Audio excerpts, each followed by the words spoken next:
Subscribe कीजिए। हर जुमा को उनकी जियारत कब्र के लिए जाना, वहां यासीन शरीफ पढ़ना ऐसी आवाज से कि वो सुने और उसका सवाब उनकी रूह को पहुंचाना। राह में जब कभी उनकी कब्र आए बेसलामो फातिहा न गुजरना। हर जुमा को उनकी कब्र की जियारत के लिए जाना। अब यहां एक अमल आपको मैं बताता हूं, एक अमल बताता हूं। जिस किसी की कोई हाजत हो और माँ बाप इस दुनिया से चले गए या दोनों में से कोई एक इस दुनिया से चला गया और उसकी कोई परेशानी दूर नहीं हो रही और उसकी कोई हाजत पूरी नहीं हो रही, तो फरमाया गया जुमा की नमाज के बाद उनकी कब्र पर जाए और जाने के बाद फातिहा पढ़े और फातिहा पढ़ने के बाद ईसाले सवाब करे और ईसाले सवाब करने के बाद अल्लाह की बारगाह में उनके वसीले से दुआ करे, अल्लाह उसकी दुआ को कबूल फरमा ले। और यासीन शरीफ का क्या कहना।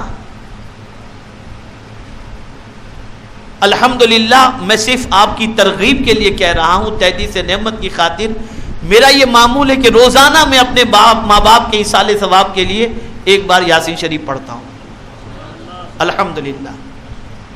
और सरकार सल्लल्लाहु अलैहि वसल्लम की नाले पाक का सदका है कि मेरी अहलिया की आदत यह है कि रोजाना मगरिब की नमाज के बाद 4 रकात नफिल मेरे माँ बाप और उनके माँ बाप के लिए पढ़ करके इसाले सवाब करती।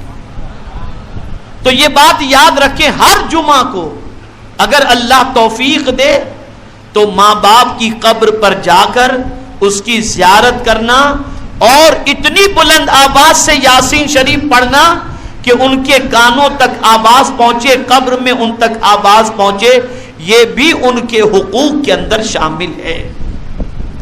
और जैसे आप कब्रिस्तान के करीब से गुजरे, आपके पास टाइम है, तो कोशिश करें कि माँ बाप के यहां अगर उनकी कब्र है तो जाएं और जाकर के सलाम पेश करें और इसाले सवाब करके फातिहा पढ़ करके गुजरें। इसका बहुत फायदा है और इसकी बरकतें अल्लाह दोनों जहां में अता फरमाता है। हमारे वीडियो को लाइक शेयर जरूर करिए।